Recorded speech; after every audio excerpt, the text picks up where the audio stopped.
तो जैसा कि लास्ट एपिसोड में हमने देखा था कि जिनमाओ जियांग हान पर जानलेवा हमले कर रहा था ताकि वो जियांग हान से हेवनली बीस्ट गोल्ड रन को हासिल कर पाए, लेकिन एल्डर लियो ने वहां आकर जिनमाओ को बुरी तरह से घायल करते हुए जियांग हान को बचा लिया, जिसके चलते जिनमाओ को वहां से भागना पड़ा। साथ ही एल्डर लियो ने जियांग हान को सलाह दी कि उसने जल्दी से खुद को स्ट्रॉन्ग बनाना होगा, क्योंकि अब जिनमाओ उसका पीछा नहीं छोड़ने वाला। वो बंदा एंशिएंट बीस्ट गोल्ड रन को हासिल करने के लिए किसी भी हद तक जा सकता था। अब आगे तो इस एपिसोड की शुरुआत में हमें ट्रायल का अरीना दिखाया गया, जहां पर सभी डिसाइपल्स यही सोच रहे थे कि पता नहीं इस बार जीत किसकी होगी। कुछ लोगों का मानना था कि 3 मेरिडियन कॉन्टेस्ट में गॉड स्लेयर्स की टीम ही जीतने वाली, क्योंकि मेन हॉल में हुई जियांग हान और लिनफान के दरमियान की बैटल के बारे में सबको पता चल गया था। डिसाइपल्स को लगता है कि अगर उस दिन जियांग हान लिनफेंग को हरा पाया तो आज भी ये कारनामा कर सकता है, मगर कुछ लोगों को ऐसा बिल्कुल नहीं लगता। एक डिसाइपल कह रहा था कि अरे उस दिन तो जियांग हान लकी साबित हुआ। मैंने सुना है कि लिनफेंग ने इन कुछ ही दिनों में अपनी कल्टीवेशन को काफी ज्यादा इम्प्रूव किया है। वो फिलहाल प्रोफाउंड डार्कनेस के 8वीं लेवल पर पहुंच चुका। जब वो जियांग हान से मुकाबला करेगा तब पिछली बार की बेइज्जती का बदला जरूर लेगा। मुझे तो ऐसा लगता है कि इस बार गॉड स्लेयर टीम की वाट लगने वाली है। और उतने में ही गॉड स्लेयर टीम वहाँ पर पहुँच गयी। लांग ने नोटिस किया कि मुकाबला देखने के लिए अरीना में कई सारी खूबसूरत लड़कियाँ पहुँच चुकी है, इसलिए वो काफी ज्यादा ब्लश करने लगा। वो कहता है कि इस साल की जूनियर्स तो पिछले साल के मुकाबले काफी ज्यादा स्टनिंग है। सच बताओ तो मेरी खुशी का कोई ठिकाना नहीं। ये सब सुनकर बेचारा जियांग हान सोच रहा था कि इसका तो कुछ नहीं होगा, सारा जमाना सुधर जाए मगर इसके सुधरने की कोई गुंजाइश नहीं। तब तक लांग उन लड़कियों से बात करने चला गया। यहाँ पर जियान कह रही थी कि कॉन्टेस्ट में हिस्सा लेने वाले ऑलमोस्ट सभी डिसाइपल प्रोफाउंड डार्कनेस की 5वीं लेवल से ऊपर ब्रेक थ्रू कर चुके। अगर उनसे कंपैरिजन की जाए तो हम काफी ज्यादा कमजोर हैं। पता नहीं आज हमारी गॉड स्लेयर टीम का क्या होगा। वही दूसरी तरफ लांग उन लड़कियों को बता रहा था कि ये मेरे हाथ में जो सुअर का बेबी है ये रात के समय काफी ज्यादा ग्लो करता। अगर आपको इसे चमकते हुए देखना है तो आप रात के समय मेरे रूम में आ सकती हो। जो सुनते साथ ही टियानी ने तो सीधे उसकी उंगली पकड़ ली। वो समझ गई थी कि ये बंदा मेरा झांसा देकर इन लड़कियों के साथ फ्लर्ट करना चाहता। वही दूसरी तरफ जियान तो हद से ज्यादा परेशान हो गई थी। वो हन से कहती कि आज हमें हमसे हायर लेवल वाले कल्टीवेटर्स के साथ मुकाबला करना पड़ेगा, इसलिए मैं चाहती हूँ कि तुम सभी लोग अपना बेस्ट परफॉर्मेंस दो। जिसके बाद ही सभी लोग मिलकर अपनी टीम के लिए चीयर्स करने लगे। और उतने में लिनफेंग अपने साथियों के साथ वहाँ पर पहुँच चुका था। वो कहता है कि कॉन्टेस्ट तो अभी तक शुरू भी नहीं हुआ और तुम लोग अभी से ही खुशियाँ मना रहे हो। मेरे ख्याल से ये आइडिया बिल्कुल ही बेकार है। ऐसा भी हो सकता है कि तुम्हारी गॉड स्लेयर की टीम में मुकाबला बुरी तरह से हार जाएगी। साथ ही साथ जियांग हान से कहने लगा कि तुम्हारी वजह से मुझे हॉल मास्टर लिन ने पनिश किया था, इसलिए आज मैं तुम्हें जरूर से सबक सिखाऊंगा। अगर आज तुमने मेरे सामने घुटने टेक कर रहम की भीख नहीं मांगी तो मेरा नाम बदल देना। जिस पर जियांग हान कह रहा था हाँ मैं भी ये जानना चाहता हूँ कि तुम्हारे अंदर इतनी हिम्मत कहाँ से आ गई। जो सुनते साथ ही लिनफेंग टेढ़ा मुंह करके वहाँ से रवाना हो गया। दरअसल लिनफेंग की टीम में युनफे नाम का बंदा भी है और ये इस क्लाउड ड्रीम पवेलियन के सेकंड एल्डर का ग्रैंडसन था। साथ ही ये डीमन स्लेयर टीम का भी कैप्टन था। जियान बता रही थी कि इस बंदे के पास ऐसी हजारों डर्टी ट्रिक्स हैं जिनका अंदाजा लगाना भी उसके ओपोनेंट के लिए मुश्किल होगा। इनफैक्ट ये बंदा तो अपने स्नीक अटैक के लिए काफी ज्यादा फेमस है, क्योंकि इसके ओपोनेंट बिल्कुल भी इसके स्नीक अटैक से खुद को बचा नहीं सकते।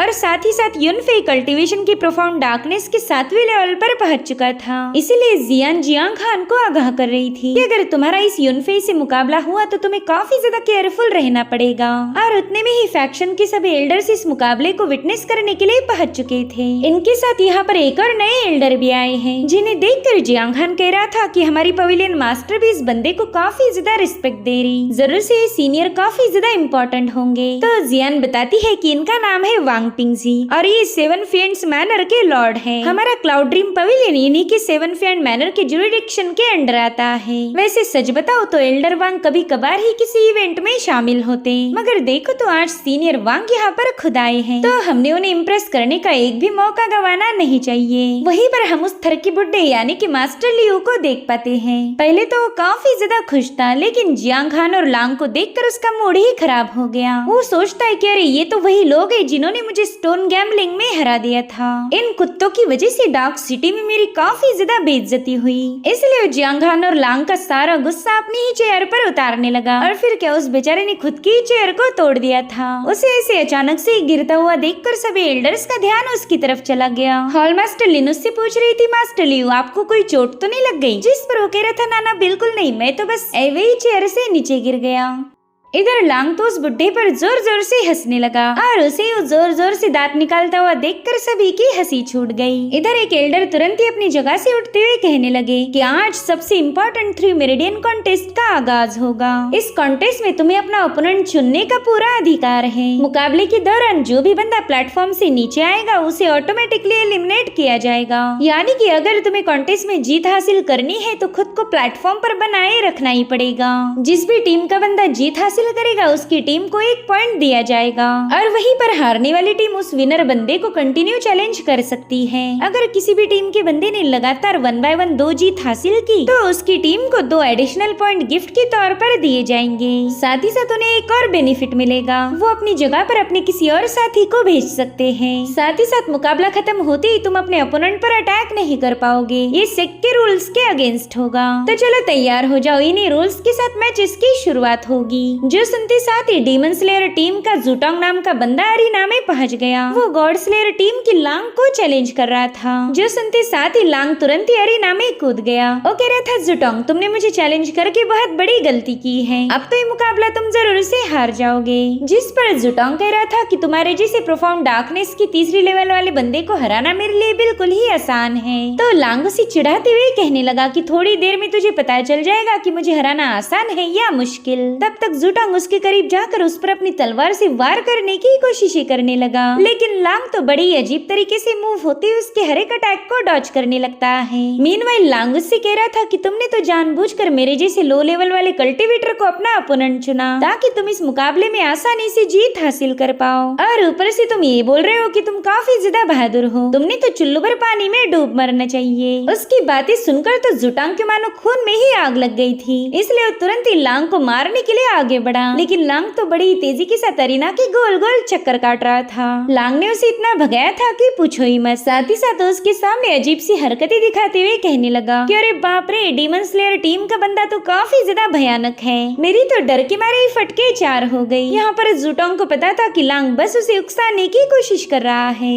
इसलिए तुरंत ही जाकर लांग पर अटैक कर देता है। लेकिन इस बार अटैक करने की बारी लांग की थी। उसने अपने टैलिस्मान का यूज करते हुए जुटोंग पर एक जोरदार हमला कर दिया, जिससे वो बंदा अरीना से सीधा बाहर पहुंच चुका था। यानी कि लांग ने उसे एलिमिनेट करवा दिया। लांग ने तो ये मुकाबला काफी फनी अंदाज में जीत लिया था, जो देखते साथ ही लिन फिंग को उन पर और ज्यादा गुस्सा आने लगा। तो इस तरह से लांग की वजह से गॉड स्लेयर्स की टीम को 1 पॉइंट मिल चुका था। इस अनाउंसमेंट को सुनते ही जियान काफी ज्यादा खुश हो गई। वो कह रही थी ये तो खुशी की बात है कि ट्रायल की पहली मैच हमारे नाम हो गई। वहीं पर लांग भी कुल अंदाज में अपने अगले ओपोनेंट को बुला रहा था, और तभी डीमन स्लेयर टीम का युनफे अरीना में कूद गया। वो लांग से कहता है कि तुम प्रोफाउंड डार्कनेस की 3री लेवल की चीटी हो, भला तुम में इतनी हिम्मत कहाँ से आ गई कि तुम इस अरीना में शो ऑफ कर पाओ। जिस पर लांग कहता है कि थोड़ी देर पहले जुटोंग भी तुम्हारी जैसी बड़ी बड़ी बातें फेंक रहा था, और फिर देख लिया ना, मैंने उसे प्लेटफॉर्म से ही नीचे फेंक दिया। तुमने तो अपने दोस्त की हालत देखकर ही अपना सबक सीख जाना चाहिए था, लेकिन तुम हो कि जुटोंग की ही नक्शे कदम पर चल रहे। यहाँ पर लांग ने अपने ढेर सारे टैलिस्मान्स को निकाल लिया था ताकि वो युनफे को तगड़ी टक्कर दे पाए। जो सुनते साथ ही युनफे ने डोमिन फ्लाइंग स्पीयर टेक्निक को एक्टिवेट कर दिया। उसके ऐसा करते साथ ही वहाँ पर एक स्पेस रिफ्ट ओपन होकर उसमें से कई सारी ब्लेड से लांग पर हमले होने लगे। युनफे के इस हमले को देखकर जियांग खान काफी ज्यादा हैरान था। इधर लांग तो स्नीक अटैक को डॉज करने के चक्कर में ही प्लेटफॉर्म से नीचे आ गया, जिसके चलते वो बिना कुछ किए ही एलिमिनेट हो चुका था। अपने ग्रैंडसन को जीत हासिल करता हुआ देखकर सेकंड एल्डर काफी ज्यादा खुश हो गए। यहाँ पर लांग कह रहा था, युनफे तुमने मेरे पीठ पर वार किया। एक सच्चा हीरो कभी ऐसी फालतू हरकतें नहीं करता। इधर मुकाबला देख रहे डिसाइपल भी युनफे की इसी मूव के बारे में डिस्कस कर रहे थे। वो कहते हैं कि युनफे की हिडन वेपन किसी भी दिशा से अटैक कर सकते हैं। ऐसे में तो कोई भी बंदा इन हिडन वेपन्स के खिलाफ खुद को डिफेंड नहीं कर पाएगा। वहीं पर एक बंदी कह रही थी कि अगर युनफे अपने इन हिडन वेपन्स का यूज ना भी करता तो भी ये मुकाबला आराम से जीत जाता, क्योंकि युनफे प्रोफाउंड डार्कनेस की 7वीं लेवल का कल्टीवेटर है। इधर युनफे गॉड स्लेयर की टीम को चैलेंज करते हुए कहने लगा कि अगर तुम में से किसी भी माई के लाल में दम है तो आओ आकर मेरा मुकाबला करो। जो सुनते साथ ही जियान उसे चैलेंज करने जाने वाली थी, लेकिन जियांग खान ने उसे रोक लिया। वो जियान से कह रहा था कि मैं इस युनफे का मुकाबला करना चाहता हूँ, और इतना कहते साथ ही जियांग खान तुरंत अरीना में पहुँच गया। यहाँ पर जियांग खान ने अपनी रन पावर भी शो की थी। युनफे कह रहा था कि तुम तो प्रोफाउंड डार्कनेस की 5वीं लेवल के कल्टीवेटर हो, मगर तुम्हारी हिम्मत तो देखो, तुम अपने बाप को चैलेंज करने आए। खैर, थोड़ी देर पहले मैंने तुम्हारे साथी को हराया था और अब तुम्हारा भी अंजाम वही होगा। इतना कहते साथ ही युनफे सीधे जियांग खान पर कूद गया। यहाँ पर जियांग खान अपनी एक तलवार से उसकी दोनों तलवारों के अटैक को रोक रहा था, और फिर जियांग खान ने उसके अटैक को काउंटर करते हुए उसे काफी दूर पुश कर दिया। युनफे समझ चुका था कि भले ही जियांग खान 5वीं लेवल का कल्टीवेटर है, मगर ये कोई लूजर ना होकर इसके पास यूनिक टैलेंट होगा। मुझे इससे संभाल कर रहना चाहिए। मैं इस बंदे को जरा भी अंडर एस्टिमेट नहीं कर सकता। यहाँ पर जियांग खान उस बंदे पर हमला करने के लिए उसके काफी करीब पहुंच चुका था, मगर युनफे ने तुरंत ही हवा में जंप लगाते हुए जियांग खान पर जोरदार अटैक कर दिए। उसकी दोनों तलवारें जियांग खान पर अटैक करने के लिए उसके काफी करीब पहुंच चुकी थी, मगर जियांग खान एक स्लैश रिलीज करते हुए उसकी इस मूव को फेल कर चुका था। यहाँ पर जियांग खान के पीछे से एक स्पेस रिफ्ट ओपन हो चुकी थी, जिसने जियांग खान पर शुरिकन ब्लेड से स्नेक अटैक कर दिए, मगर जियांग खान तो उन अटैक के हिट होने से पहले ही वहाँ से गायब होकर युनफे के पीछे आ चुका था। इतना ही नहीं, वो युनफे की ब्लेड पकड़कर उसी पर अटैक कर चुका था, जिससे युनफे ने जैसे तैसे खुद को बचा लिया। ये सब देखकर तो अरीना में मौजूद डिसाइपल काफी ज्यादा हैरान हो गए। वो कह रहे थे कि जियांग खान आखिर युनफे की ब्लेड को होल्ड कैसे कर पाया। इतना ही नहीं, लिनफेंग और युनफे के ग्रैंडफादर को ये सब देखकर बहुत बड़ा झटका लग गया, क्योंकि आज तक युनफे के स्नीक अटैक को कोई भी बंदा डॉज नहीं कर पाया था, मगर जियांग खान ने उसे डॉज भी किया और उन वेपन्स का यूज भी किया। इधर युनफे ने गुस्से में आकर वहाँ पर कई सारे पोर्टल्स ओपन कर दिए। वो जियांग खान से कह रहा था कि तुम्हें उड़ते हुए तीर लेने की आदत है, तो चलो अब मेरे वेपन्स को कैच करके दिखाओ। इधर जियांग खान तुरंत ही उस जगह से थोड़ा सा दूर हट गया था। उसकी इस मूव को देखकर तो युनफे भी हैरान था। वो सोचता है कि आखिर जियांग खान कौन सी टेक्निक का यूज कर रहा होगा।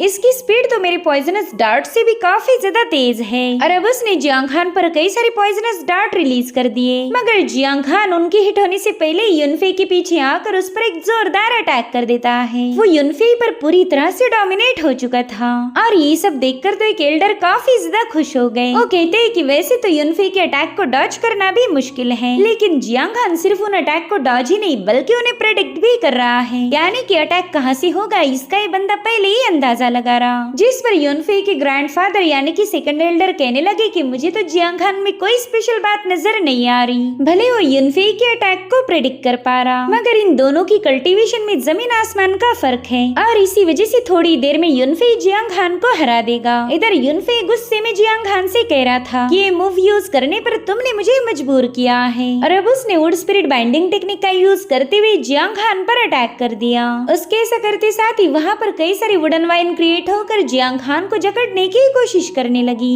युनफे की वुड स्पिरिट बाइंडिंग टेक्निक काफी ज्यादा कमाल की थी। अगर इसमें कोई माउंटेन सी रेल्म का जीनियस भी फंस जाए तो भी वो बाहर नहीं निकल सकता, और इसी वजह से डिसाइपल्स कह रहे थे कि शायद जियांग खान मुकाबला हार जाएगा। और वैसे भी इन दोनों की कल्टीवेशन में फर्क है, अगर जियांग खान 5वीं पर है तो युनफे है 7वीं पर। इन दो लेवल्स का डिफरेंस इस मुकाबले पर बहुत बड़ा इम्पैक्ट डालेगा। इधर जियांग खान युनफे की वुडन वाइन से जैसे तैसे खुद को बचा रहा था, मगर फाइनली युनफे उसे जकड़ लेता है। ये सब देखकर सेकंड एल्डर काफी ज्यादा खुश हो गए। वो कहता है कि मैंने तो पहले ही बताया था इन दोनों की कल्टीवेशन लेवल में जमीन आसमान का फर्क है, बस अब कुछ ही पलों में युनफे इस मुकाबले को जीत लेगा। इधर जियांग खान देखता है कि वो वुडन वाइन्स तो उसे छोड़ने के लिए तैयार ही नहीं। वहीं पर युनफे उससे कह रहा था कि मैं चाहता हूँ तुम हम दोनों के दरमियान के गैप को ठीक से ऑब्जर्व करो, ये राउंड तो मैं ऑलरेडी जीत चुका हूँ। इतना कहते साथ ही वो जियांग खान पर अटैक करने के लिए रवाना हो गया, मगर जियांग खान स्माइल करते हुए उन बेलों में आग लगा देता है। इतना ही नहीं, जियांग खान ने tiger roars in the mountain technique को भी एक्टिवेट कर लिया था। उस हेवन ग्रेड की टेक्निक की वजह से युनफे बुरी तरह से घायल होकर सीधे प्लेटफॉर्म से बाहर पटका गया। जो देखते साथ ही सेकंड एल्डर घबराते हुए युनफे को संभालने पहुंच गए। वो जियांग हान पर काफी ज्यादा भड़क गए थे। वो जियांग हान पर एक जोरदार स्लैश अटैक रिलीज करते हुए कहने लगे, क्या आखिर तुमने मेरे युनफे को तकलीफ पहुंचाने की जरूरत कैसे दिखाई? और उतने में ही सीनियर वांग ने अपनी चाय की प्याले से एक बूंद निकालकर सीधे जियांग हान की तरफ उसे थ्रो कर दिया। उसे एक हल्के से कतरे से वहाँ पर एक जोरदार ब्लास्ट हो जाता है। तो इस तरह से सीनियर वांग ने जियांग हान को बचा लिया। ये देखकर सेकंड एल्डर के तो होश ही उड़ गए। वहीं पर लिन फेंग भी हैरान था कि खुद मैनर के सीनियर वांग ने जियांग हान की मदद की है। इसका सीधा मतलब तो ये होगा कि जियांग हान की पावर्स देखकर सीनियर वांग भी इम्प्रेस हो चुके हैं। इधर सीनियर वांग सेकंड एल्डर को डांटते हुए कहने लगे कि ये तो जूनियर्स का मुकाबला है, हार और जीत तो मुकाबले का अहम हिस्सा होता है, तो भला तुम बीच में इंटरफेयर क्यों करने गए? यहाँ पर जियांग हान ने कोई रूल ब्रेक नहीं किया, इसलिए तुम भी उस पर अटैक नहीं कर सकते।